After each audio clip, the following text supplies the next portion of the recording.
Thank you. Welcome, welcome, welcome to this wonderful summer Sunday afternoon. Welcome to Unity of Richmond. Welcome to all who are here in person and online. And I would like to have you join us with our vision, which is we are together, we are transformed lives, transforming the world. And we are indeed that. And as we go into we're going to do our opening prayer, and then we'll have our daily word today. But in the opening prayer, I want to bring to our attention as we get into the state of prayer that my true wealth lies in my consciousness, my ability to give and receive love, to share what I have, and to receive from others with equal joy, and to understand that we use the creative power of thought to know myself and all people as living expressions of the divine. So let's take that idea into prayer as we pause this moment, breathing consciously into our hearts where we give and receive the energy of love. And all together, as we come together at this time in this place, others on Sundays, other congregations, other denominations are coming together in their time of worship, and together with the rest of the world this day we hold our prayers to uplift our world, to uplift our world with our vision of peace and harmony, and to call forth that divine spirit that is within all to awaken to a greater understanding of value and worth and belonging. And when we feel that value and know that value, that worth, and that belonging, we know peace. And we share that peace with others. So we lift up our world, our humanity, all of humanity, in our desire for peace, for connection, and for love and unity. So we call those qualities and powers forth within ourselves, and we share those qualities with everyone in whom we meet. We all have a sphere of influence in our lives, and we can take those qualities that we embrace, that we develop, and we can share those by just being it, by being love, being peace, being joy in the world, in our lives, and in our affairs. And for this, knowing we are grateful, and so it is. Amen. Now our service leader today is Armand Leek, and he will lead us in our daily word.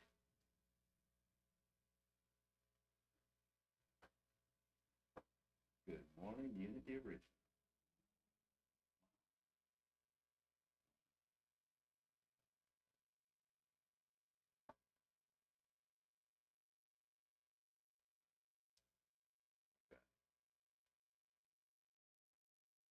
Okay. There, okay. Okay.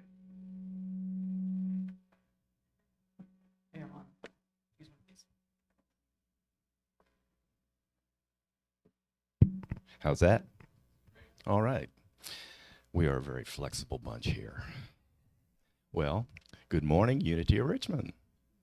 Great to see everybody. All right, our daily prayer for today is prosperity.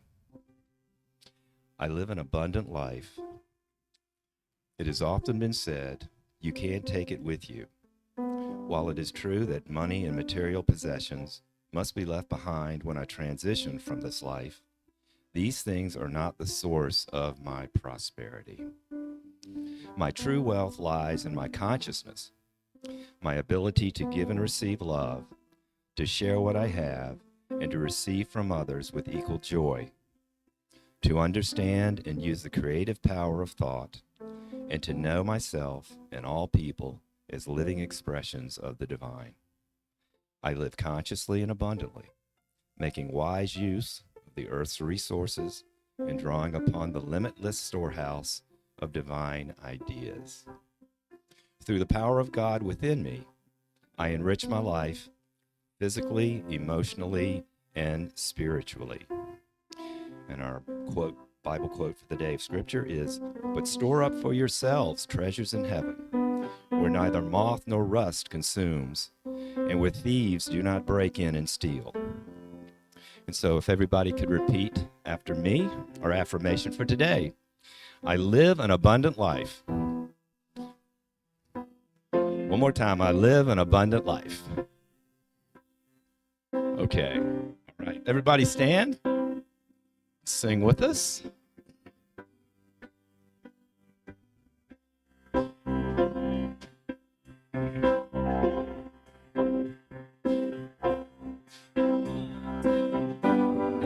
I am sacred love. Sacred love is all that I am.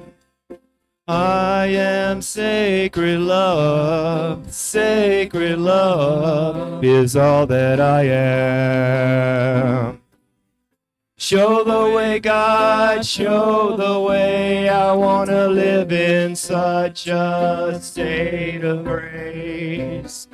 Lead the way, God, lead the way. I want to live in such a holy place. Such a holy place. I am blessed peace.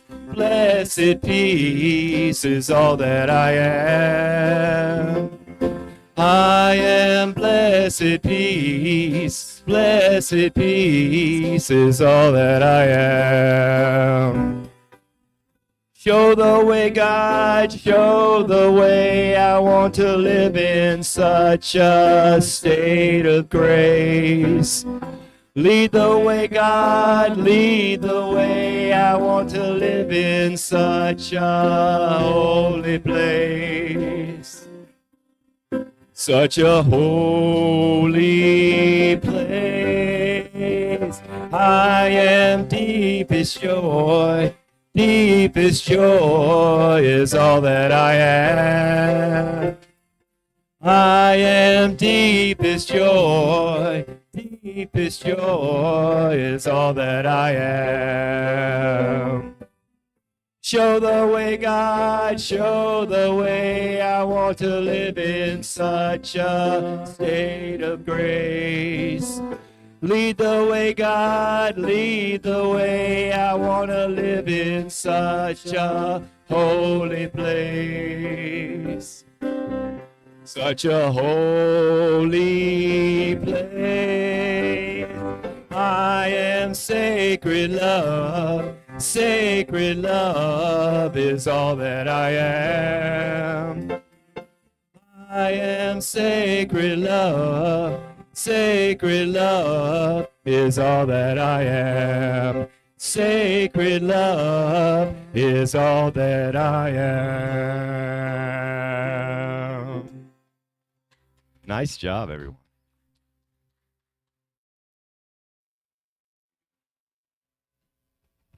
Okay. All right, let's have our Metro Richmond prayer. We pray for the workplaces and businesses of metropolitan Richmond, for financial institutions, sustainable and just investment policies, and effective development efforts to benefit the entire.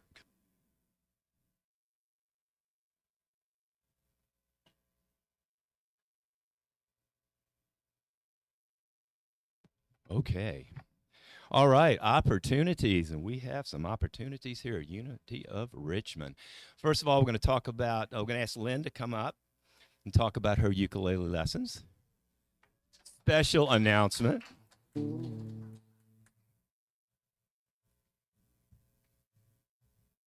Good morning, everyone.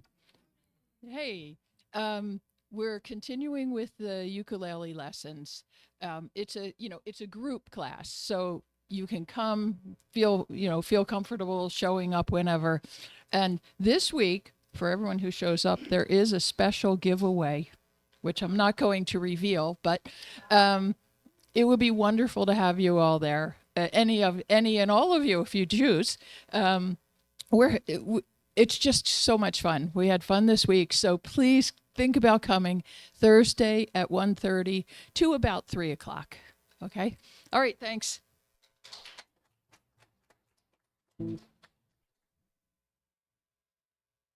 Okay, I'd also like to mention we had a fantastic drum circle here. Yeah, on it was this past Friday. I was here. We had probably about a dozen people, and it was wonderful. It was wonderful. Val did a great job leading it, so thank you. And I believe we'll probably be doing one of those again. Stay tuned. Okay. We're excited to have a new way of celebrating World Day of Prayer. This year, we will have a healing circle on Sunday, September the 8th. Prayer chaplains will be available for private prayer, and that will be Sunday, September the 8th at 12:30. I guess it's following our regular service. Okay.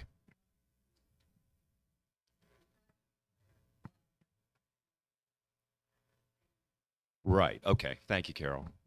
Healing circle at the same time we do the private prayer. All right. Thanks. Okay. First of all, I want to thank Carol for hosting an amazing gala at her beautiful lake house in New Kent. It was absolutely fantastic. The food was just delicious. We had such a great time out on the water, kayaking, cornhole. It was just wonderful. Thank you. Okay, next. Oh, we are also now having a game night gala coming up with Natasha and Maureen. Yeah. It's going to be $20 a person. They're saying they can accommodate as many as 25, so come on out. We're going to have a wide range of games from the classics to some you've never heard of. The food will be sliders and sides.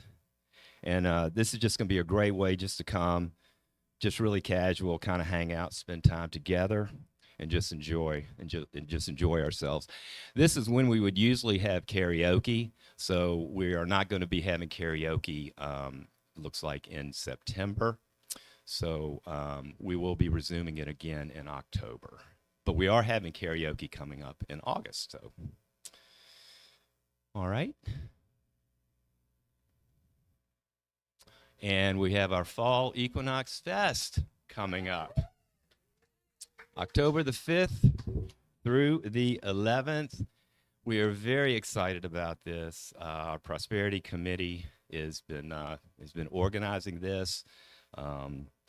It's going to be 11 a.m. to 3 p.m. We're going to have crafts, games. There's going to be a bouncy house, entertainment. We're going to have some vendors and much more. So it's October 5th. We do have a rain date of October 26th, just in case. And we're also looking for folks to volunteer to help us put this on. It's going to be a big event, and we need a lot of folks that, if you could step up with your many talents and skills and help us out. And I believe there's some sign-up sheets out there.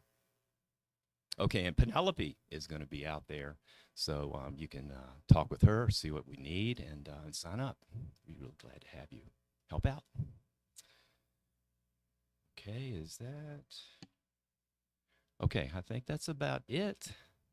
So we're gonna hear some. Yeah, we're gonna hear some good music from Ian.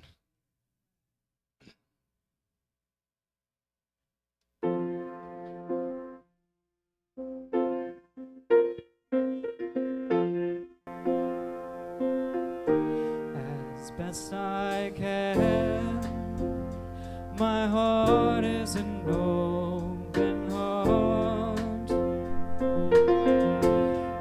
As best I can, I let myself be human. Try to lighten up life's loads, whether tears or laughter grows. As best I can, as best I can, as best I can. My home is a kindness home, like Abraham, where strangers always welcome. If they're hungry, then they eat. If they're lonely, they've got love. As best I can. Oh yeah, as best as I can.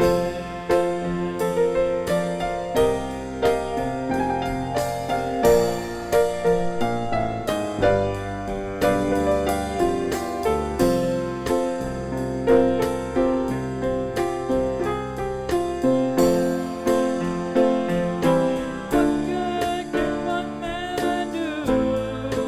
I'm just trying to find out. I can only give what I've decided I'm about. As best as I can. My world is a peaceful world, where all nations stand shoulder to shoulder. We are equals in all our hearts. We are neighbors, one and all. As best I can. Oh yeah, as best as I can. We are equals in all our hearts. We are neighbors, one and all. As best I can. As best as I can.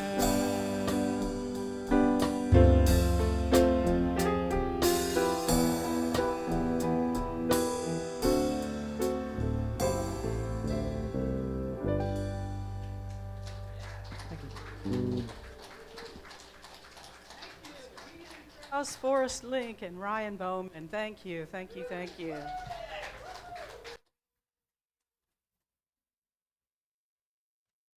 Let's see, I have a, oh, will you hand me that hat there? I have a joke to start with today. Okay, actually, this was something that I inherited that was left here at the church. It's a hat that says, Pastor on it, pastor warning. Anything you say or do could be used as in a sermon.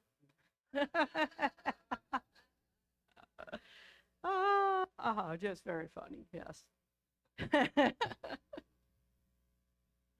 I saw that, I'm like, what am I going to do with that? I wouldn't do that to you, to anybody. So if you think, and sometimes people tell me, oh, it's just like you were talking right to me. It was just for me. Yeah. You know. All right. So today's message is about what are your upper limits? Our lesson is about recognizing the barriers that get in the way of living your best life of love, abundance, creativity, and connected to your holy self. And today I'm going to offer you the wisdom of Gay Hendricks, author of the book, The Big Leap, Conquer Your Hidden Fear and Take Life to the Next Level. And it's all about making that evolutionary leap in consciousness to go beyond our self-inflicted limitations. Now, the front of the book, the version that I have, I know it's probably been some new editions of it because it's been out for a while. There's a little goldfish bowl and there's a big goldfish bowl, and the goldfish has jumped out of the little fish bowl and is going for the next one, and he's in midair. So to represent that evolutionary leap of going beyond the confines of the box that we put ourselves in. The concept of the book is that we limit ourselves unknowingly with what he calls the upper limit. And I'm sure you've heard of self-sabotage, right? So he tells a story about himself and about how he was when he was early on, and he was a successful psychologist at Stanford University and doing research. He and his, I believe it was his second wife, they were getting along really well professionally. He was doing the work that he loved, and finances were going well, relationships going well, and he's sitting in his office appreciating his life. And then suddenly he switches gears and he starts worrying about his daughter who's away in college. It's her first year at college. Then he builds this huge scenario in his mind about, oh, his daughter must be lonely. She must be suffering, you know. So he's starting to worry about his daughter, and he even calls the university and talks to the dean, you know, or whoever it is in charge to see how she's doing. And they say, she's doing just fine. She's, you know. And so then he thought, oh, this is a self-teaching moment. What is this about? Why is it that I'm sitting here feeling good about my life, appreciating my life, and the next minute, I'm thinking, you know, one of those thoughts that brings me down. So think about that then. And he said, well, I realized that it's called an upper limit. I mean, he named it the upper limit. And he said, I couldn't accept all the goodness and abundance in my life and sustain it for very long. And it's an old habit, you know, kind of thing. So think about a time in your life when things are going along really well for you. And then the next moment, you start worrying. Or you start criticizing or blaming, or, you know, get involved in a conflict, either internally or externally. Maybe you had a great time with your partner, and the next thing you know, you're having an argument. Or perhaps you had a very lucrative business deal, and then you lost everything. Or perhaps you got excited about a new job, you started working in the job, and then things went south and you couldn't wait to leave the workplace. And you either left or you were fired, perhaps. So looking at this, evaluating this, it's not about beating ourselves up. It's about being aware of what it is to learn from these experiences as a way of listening to your life, as I talked about last week, using our spiritual understanding. So think about it personally as I share this with you. Think about how long have you been able typically to sustain the good things going in your life? Or is there this waiting for the rug to be pulled out from under you, or waiting for the shoe to drop, as they say, right? So what the author proposes is that there's this element called the upper limit of hidden fears. That's self-sabotage, that we sabotage ourselves with that. And that it starts unconsciously, and it starts in our formative years when we were children growing up. So the upper limit problem, he says, is the last obstacle to achieving your true potential. It's the barrier that keeps you from living your best life, one of abundance, of love, and creativity. So knowing about this, it leaves you in the dark, it leaves you feeling disempowered, and in living in your shadow, right? Which isn't who you are. He talks about levels in this book of interacting with life. He calls them the zones of incompetence, which is all the things that you're not good at. And these are the things that you, by this time in your life, perhaps you would want to delegate to somebody else to do who is good at it, right? We don't need to spend all of our time trying to learn things that are in our zone of incompetence. The zone of competence are things that you are good at, and also others are good at it. They do well as well. Yet when we're in a zone of competence, it's not always fulfilling. We're just getting by. Our zone of excellence, turning up the thermostat a bit here, things you do extremely well, and perhaps you make a living at it. It's in your comfort zone, and you know, the ego doesn't like to get out of its comfort zone. So oftentimes we don't take any risks. We just like to stay there in our zone of excellence, or, you know, in our comfort zone there. And then lastly is the highest level on the thermostat is our zone of genius. The things that you're uniquely suited to, they're natural for you. You don't have to look at it. And they are the ultimate path to your success. Your genius zone allows you to live your best life with creativity, with abundance, and with joy. And what you might think about that in our unity principles, you know, that our zone of genius is our what is called our concept that we teach is individuality. It's our unique expression of the Christ consciousness that expresses uniquely as each individual.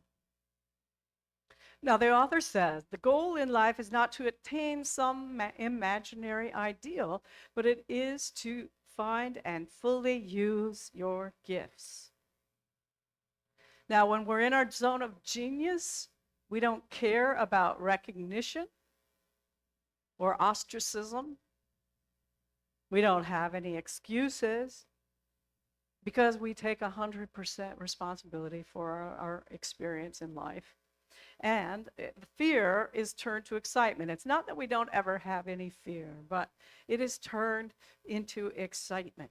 Think about the Olympic athletes that this has been going on for 16 days, and all the training to move past their insecurities, their fears about losing or getting hurt, and to move into that zone of genius and experience the joy of the game. Now, the author quotes Fritz Perls, an MD who was the founder of Gestalt therapy, where he said, "Fear is excitement without breath." Notice when you get startled or you're afraid, how you hold your breath. So the less, and then our author says, the less breath you feed your fear, the bigger your fear gets. So always take deep breaths, breathe deeply through everything. It's good for you. It's good for your body. It's good for your soul and mind. So without knowing our upper limits or our habits of thinking and believing, then you may have an experience of disaster, or at the very least, extreme discomfort after having a financial relationship or creative success. The upper limit keeps you from sustaining that feeling of goodness. And it is what keeps us from having that flow of positive energy, or staying in the flow, the activity of spirit in our life. So our author asked himself in that initial discovery some important questions. And these questions are on the screen. He thought about it, and he said, how can I extend the periods of contentment in my life? So ask these questions for yourself as we go through them. How can I extend the periods of contentment in my life? 2, how can I eliminate the behaviors that stop the flow of positive energy? Can I learn to feel great all the time? And then the last one, can our species live in expanding waves of peace and prosperity, free from the pattern of messing things up when things aren't going well? That's a big question, isn't it? Can our species live in expanding waves of peace and prosperity, free from the pattern of messing things up when things are going well? So these are some helpful questions to answer, and they do take some meditation and some thought. The author explains that there are 4 barriers to, or false beliefs that are formed in these formative years in our family of origin, in our, our culture of origin and stuff. And these are the things that keep us stuck in the upper limit. Now, oftentimes these are unconscious. So we want to empower ourselves and become conscious. The upper limit boils down to, as he said, these 4 barriers that somehow you are fundamentally flawed. That's one. That by succeeding you are disloyal or leave people in your past behind. 3, that you are a burden to the world. 4, that you must dim your brilliance so you don't outshine the people in your past. Let's look at some brief examples of each one of these. Okay, number 1, that somehow, the belief that somehow you are fundamentally flawed. Now you can know that there's an undercurrent of feeling fundamentally flawed or not good enough if you're constantly trying to prove yourself, if you are talking bad about yourself, if you're self-depreciating, you can't accept compliments, you can't, accept, positive feedback. When you have an undercurrent of fundamentally believing you're flawed, then no success can be sustained because deep down you think you don't deserve it. Now, the author talked about, and I've shared this story before, about a billionaire he was working with who was nitpicking with his wife about the toilet paper she chose to buy, that it was the most expensive toilet paper, right? He's a billionaire, and he's criticizing his wife for buying the best toilet paper. Well, our author worked with him and did some mathematical calculations. What's the cost of the toilet paper? And if this much toilet paper was bought in this many days and this many years, what would it come to? Oh, $1 million. And what percentage of your bottom line does that come to? Less than 1%? And then he helped him see that it wasn't about what his wife was doing. It was about him not feeling that he deserved to be successful and abundant and prosperous in business. And then he was challenged by his counselor, who was the author of this book, to go cold turkey and stop complaining to his wife, stop criticizing his wife. And, well, that was a good exercise, and he found it to be very, very beneficial. So that was one example. So feeling fundamentally flawed or unworthy, okay? The second one, if you succeed, it would be disloyal and leave your loved ones behind. Not only that, but if you succeed, you have this sense of being alone. Now think about someone who might have decided not to go into the family business, and the family and the parents, they want their kids to carry on the family business, but they don't want to do that. They want to do something else. Their heart's calling them for something else. And so they go on to something else, but there's always a setback because they have guilt over disloyalty. Again, this is unconscious. The third one, that I must be a burden in the world. Now, our author shared that when he was born, his mother, actually his father had died while he was in utero. And his mother was a widow with a 6-year-old, his older brother, and had been, grieving, and had the very first year that he was alive was in depression, and his grandparents raised him. So he had carried that he was a burden to his mother, single mom, you know, widow, and so forth. So that was an unconscious thing that he carried until he realized that he was doing it and that it's not true. The fourth one, dimming your light so that someone else can shine, so they don't feel small. It'll hold you back from your greatest joy. There are many examples of this. For example, when a gifted child gets a lot of positive attention and the other child doesn't measure up, so to speak, so they don't want to outshine their sibling too much and have them feel bad. So ask yourself, you know, are there ways that I have held myself back so that not so as not to outshine someone else in my life? So again, these barriers or beliefs are our shadow side. They are not who you are. And when you know the truth shall set you free. You can return to your wholeness. You can return to knowing your value, your worth, knowing the capital T truth, the capital R reality.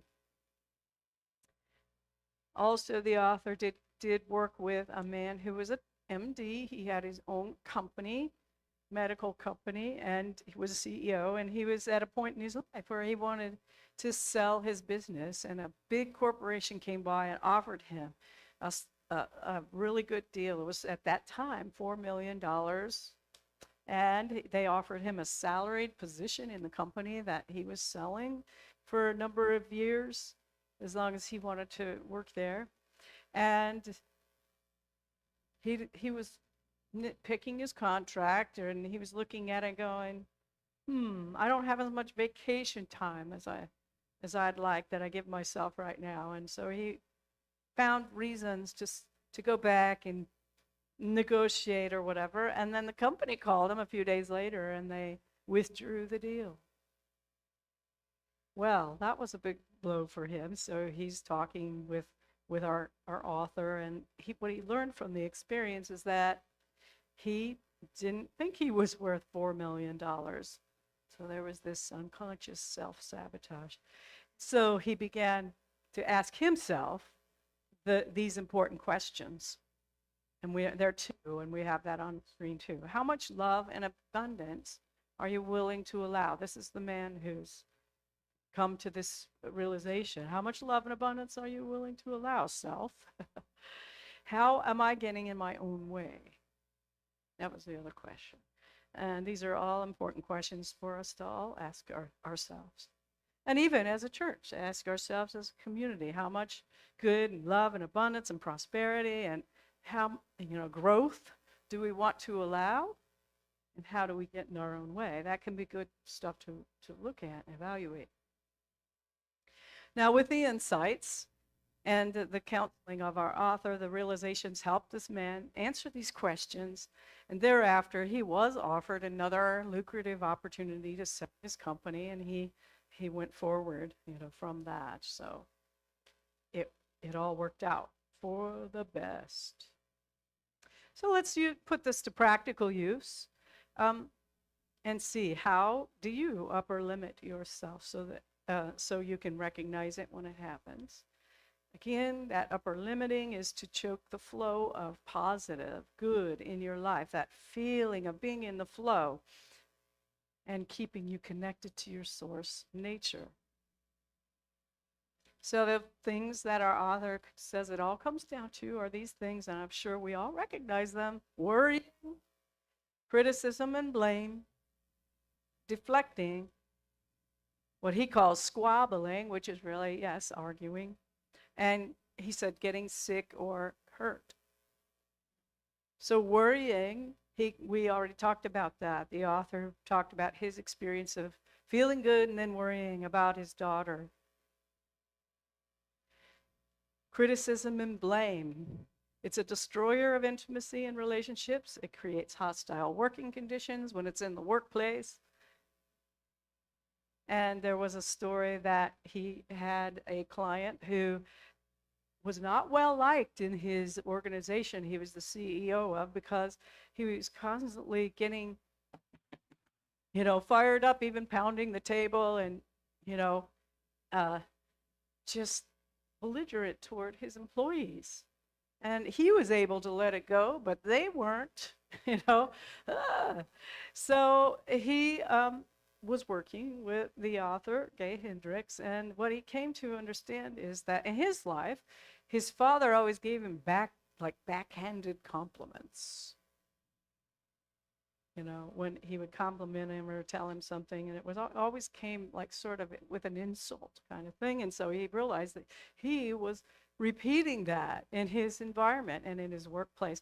And when he realized that, he actually shared that with his employees, that insight that he had. It changed the whole thing. It turned the whole thing around, that he could admit that and take responsibility and do better. Another one is deflecting, and that's deflecting is when you can't take a compliment or an acknowledgement. And the author talks about the best place that he could see that was on the golf course. That as he's working with his buddies, and somebody gets a good shot, and he says, "Hey, nice shot, Al," and Al says, "Nah, I didn't make a great contact with the ball," or "I got lucky this time," or whatever. So see, not being able to receive a compliment or take that in. Squabbling, arguing, that's one of the most common ways to bring ourselves down when we've reached an upper limit, and how we crimp that flow of positivity and energy by starting an argument. Our author gave a powerful example. He says, arguments with people, as well as with countries at war, is like two sides racing to occupy the victim position in a relationship. So when in fact, each entity is 100% responsible. He gave an example of the conflict in the Middle East, which has been centuries old. And he said this: if Muslims, and no matter what happened in the past, we now take 100% responsibility for creating this conflict and 100% responsibility for resolving it. And if the Jews said, no matter what happened in the past, we now take 100% responsibility for creating this conflict, and we now take 100% responsibility for resolving it, the conflict could end. Try this the next time you have an argument with someone you're close to. No matter what happened in the past, I take 100% responsibility for this disagreement, and I take 100% responsibility for resolving it. Now that's what you call spiritual and emotional maturity. So no matter where you are in your career, your finances, your creativity, we all want to have harmonious relationships, don't we? Even though we behave as though we love conflict. If both parties in relationship know about these unconscious barriers, and we know how we project them onto the other, then we can stop the power struggles and each one take 100% responsibility and live have conflict much less often, at least reduce the frequency of conflicts. So think again of your ability to stay in that feel-good zone, again like a thermostat, that you want to increase the upward in adjustment so that you can maintain healthy and synergized relationships. And many of us haven't had good models for that. So we have to commit to working at it. So he gives some suggestions in close relationships that I wanted to share with you. If you don't have a spouse or significant other, know that it works for parental relationships, for friendships, as well as in the workplace. So we can stay out of codependent behavior. One is, make sure you take plenty of time to yourself in a space apart from your partner and nurture the independent part of you. In the workplace too, make sure you take plenty of time off. Take care of yourself. Don't be a type A and work. Okay? Same thing with parents and children and so forth, that we take time and nurture our independent aspect of ourselves. The second is to prioritize telling the microscopic truth about our feelings. Feelings like I am sad, I feel sad, not I am sad. We don't affirm that, but I am feeling sad, I feel glad, mad, or afraid, and almost every other feeling is a variation of those. Okay, now if we're saying the microscopic truth is, I feel that you, okay, that's not a feeling, that's usually a judgment that comes after that. So I feel this way. And then the third step is don't try to talk the friend, the partner, out of how they feel. Validate them. Allow them to feel their feelings. Everybody's feelings are valid. And the fourth one, he says, is give each other plenty of loving touch, a hug. In the workplace, maybe it's a handshake, but put a pat on the back. Apply this in these other arenas and use your discretion at the appropriateness. 5, he says, is find ways to consciously ground yourself after an experience of closeness and be mindful not to create an argument to take back your independence. Find ways to consciously ground yourself in the experience that you have felt.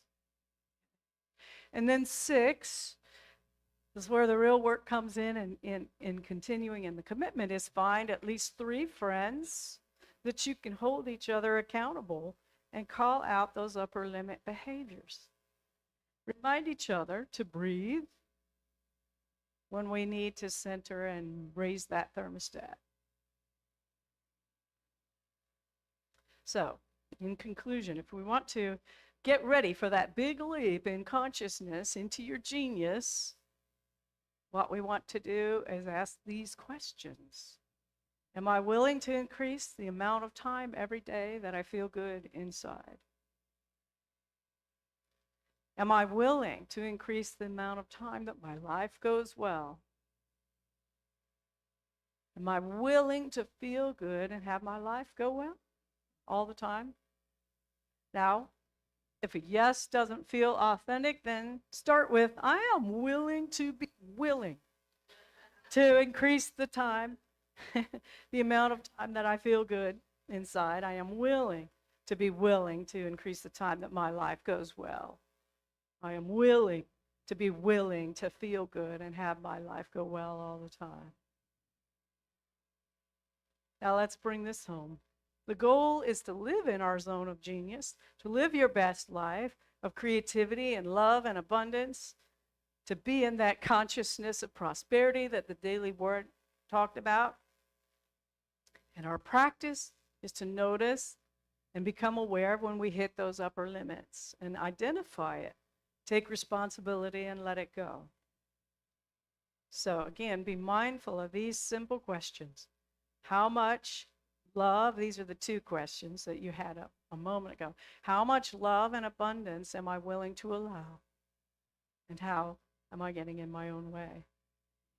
How can I do differently and live from my genius instead of my shadow?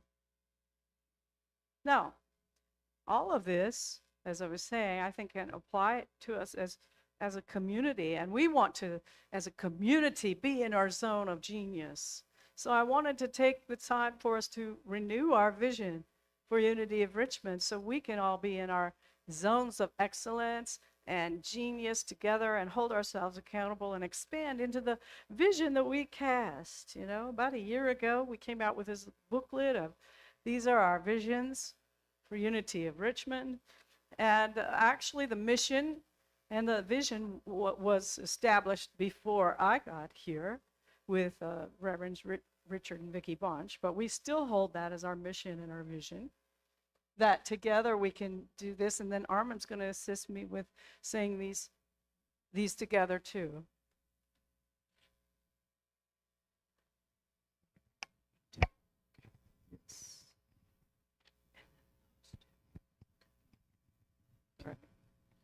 All right. Our mission, everybody join in, repeat after me.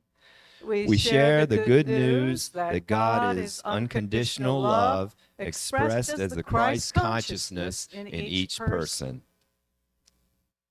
Our vision, we are transformed lives, transforming the world.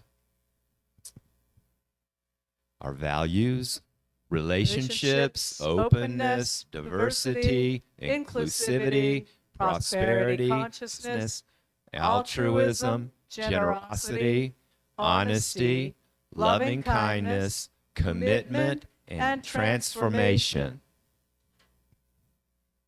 And we have a few more visions too together that were Okay. compiled by everyone who wrote down, and we gathered them for this book. All right. Unity of Richmond is a safe place to allow dialogue for how to interact as humans. We are spiritual people dedicated to inclusiveness through thoughts, words, and actions. Unity honors diversity as well as traditional values and has doubled outreach projects.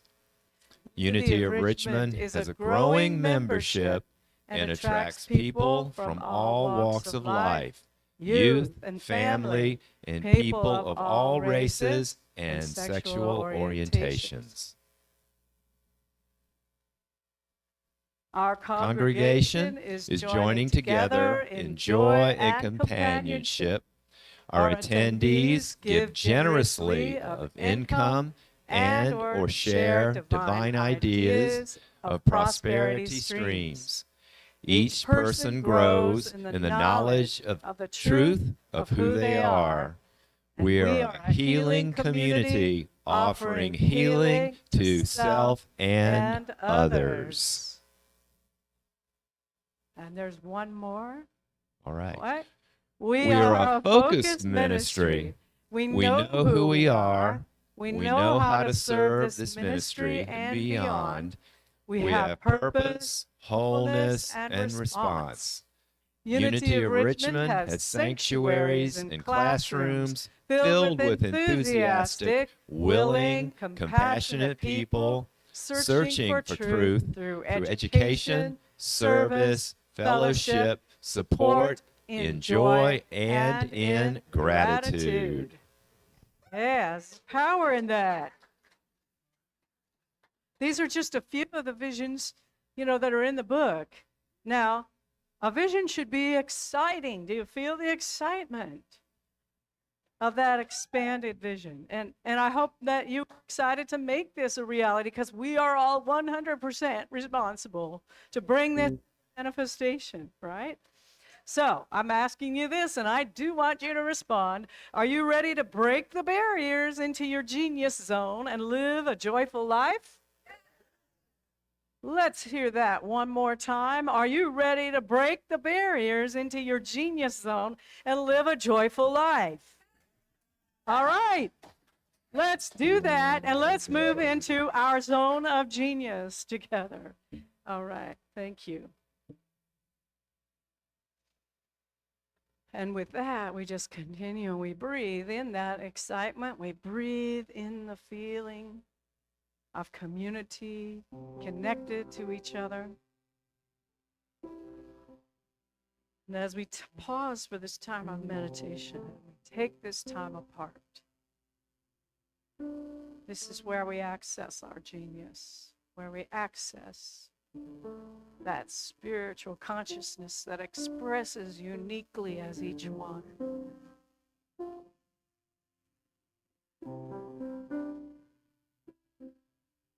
And for that to occur, we breathe in close into the heart area of the heart. Feeling that energy radiating within and radiating outward. And knowing the truth, we affirm, unworthiness has no power over me. I am a valuable divine being and I am here to make a difference.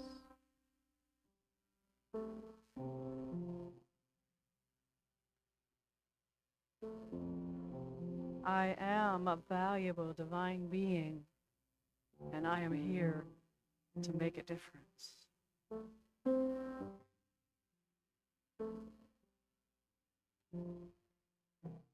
And turning those questions into affirming that spiritual truth.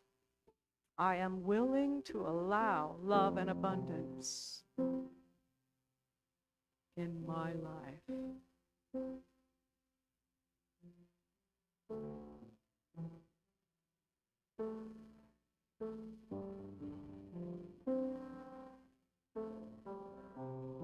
And if there are any ways in that I get in my own way, I recognize those things lovingly. Recognize and let go.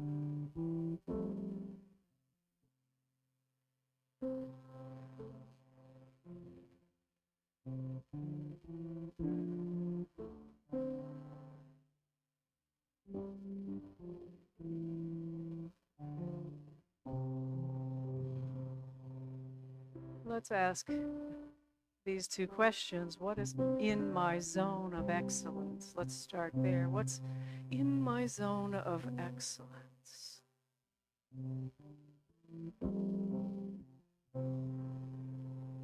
What are the things that I do well?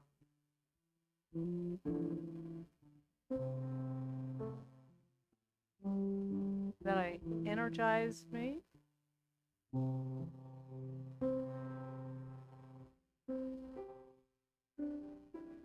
I don't have to work really hard at because I do them well. They come naturally.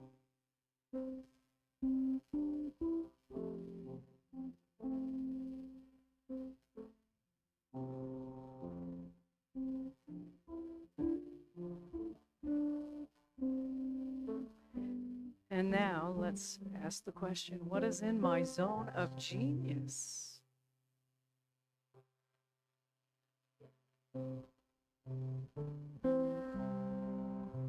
What is in my zone of genius that I have the capacity to fulfill? That perhaps I haven't yet explored or I have touched with, but I want to be more of that.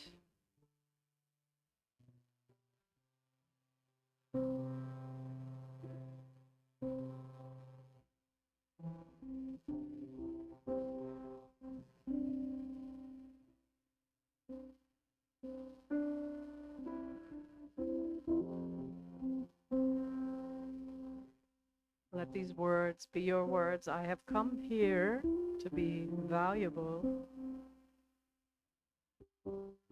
I open myself to the glorious possibility that I am here to make a difference in my world.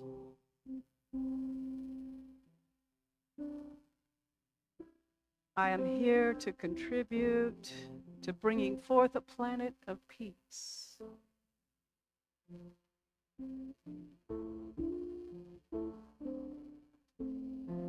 I am here to express my greatness as I evolve into being who I have come here to be.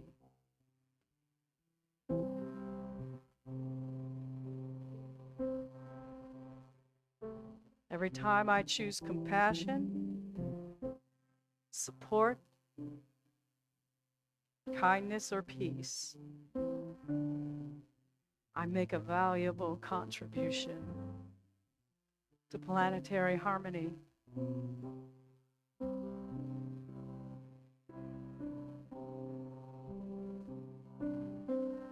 I know that my presence matters.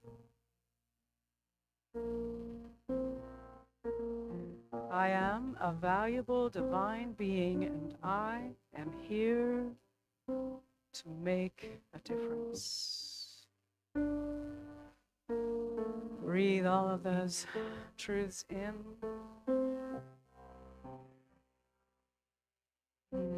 breathing in and breathing out.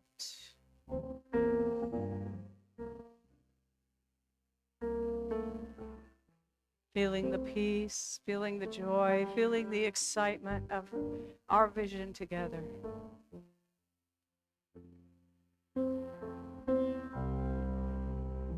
For this, we are grateful. Grateful for each one here in this room, for each one who is with us online, for each one who walks through our doors. We give thanks.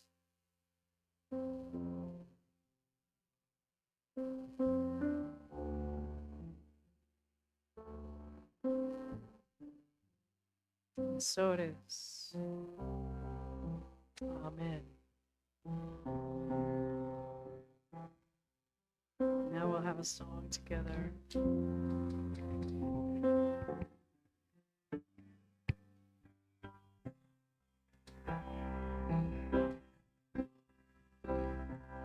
I am the face of God. I hold it in my heart. It is a part of me. I am the face of God. I am the face of God. I hold you in my heart. It is a part of me. I am the face of God. Beautiful.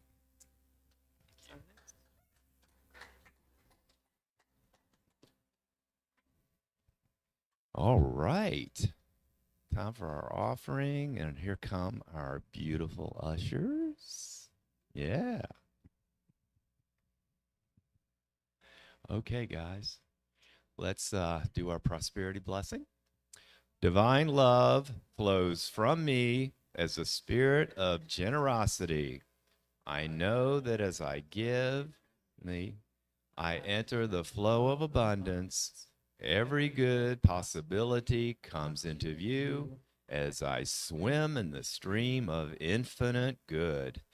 I am the harmony of divine love, blessed and overflowing.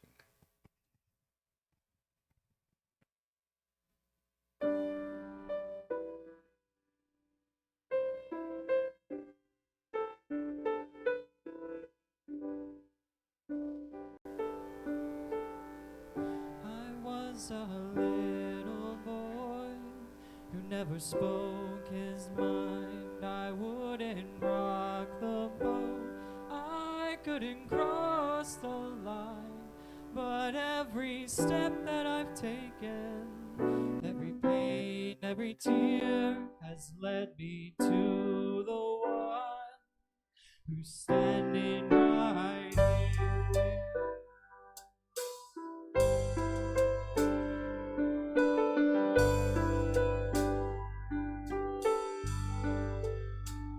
I got so tired of giving myself away, always looking for someone to tell me I was okay, to go to a place where I could trust my heart. It was the perfect place for a brand new start.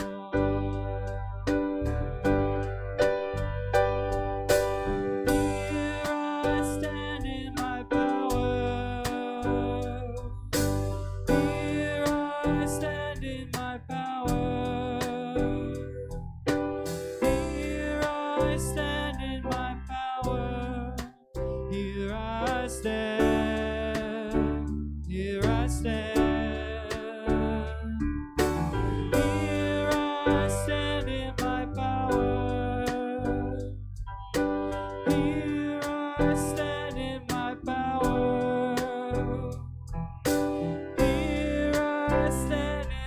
power. Here I stand. Here I stand. Let's sing it together. Here I stand in my power. Here I stand in my power. Here I stand in my power. Here I stand. Here I stand.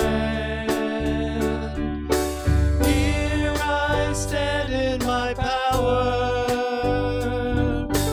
Here I stand in my power. Here I stand in my power. Here I stand. Here I stand. Here I stand in my power. Here I stand in my power. Here I stand in my power. Here I stand. Here I stand. That's not great. Here I stand in my power. Here I stand in my power. Here I stand in my power. Here I stand. Here I stand. Here I stand in my power. Here I stand in my power. Here I stand in my power. Here I stand. Here I stand. Good job.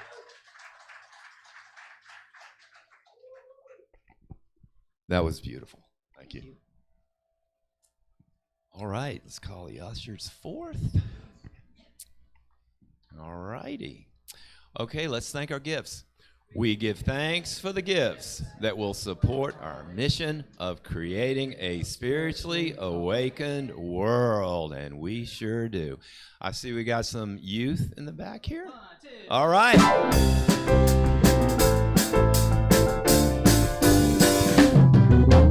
We are walking the light as the light as the light. We are walking the light as the light of God. As the light, as the light, as the light, as the light, as the light, as the light, as the light of God. Good morning.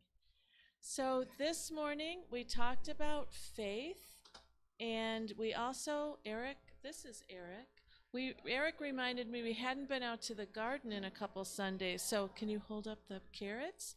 We picked some carrots, and we found some tomatoes. There's lots of tomatoes, and we've got some pumpkins growing now, and maybe some Swiss chard. But we also made a card for our special community gardener who helped us plant our garden, and we know we wished him well. You want to go take him his card? He's right in front of your dad. So we had a fun morning, and we wanted to say a special thank you to Mr. Eric for helping us plant the garden, and to wish him a safe and joyous journey on his big move to Panama, and we'll miss him. Yeah. Thank you. That's so sweet. Okay. Our YOU is meeting downstairs, and I invited them up, but they're deep in a lesson and they didn't want to leave it. But Sarah Bland is leaving for school on Friday. She's going to CNU, and Maggie and her dad will be taking her down there. And Victoria is also planning YOU rally, which will be this fall, and that's going to be in Fairfax, at Unity in Fairfax. So just an update on their. Thank you, Mary Beth. All right. What a service, guys. First of all, I'd just like to thank Val for that wonderful message for all of us. Really hit home with me. Thank you. Want to thank our band and Ian, Forrest, Ryan, and Ian. All right. The folks in the back and our AV team. I see Lynn. I guess Natasha was back there. Okay. Great. Let's see. Oh, Debbie, for taking such good care of our space. Yes, thank you. Oh, and me. Thank you. And also, again, I'd like to remind people we do have the sign-up table out here. I believe Penelope is going to be manning it, so we really would appreciate, if you would like to pitch in and help, because this Fall Festival is a group effort. So sign up. We do have prayer chaplains available after the service to pray with you, as usual, and we're very, very appreciative of our prayer chaplains. And did I forget anybody?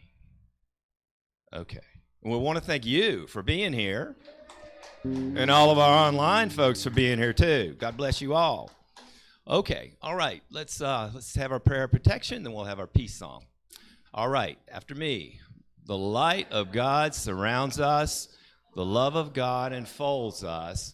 The power of God protects us. The presence of God watches over us. Wherever we are, God is, and all is well.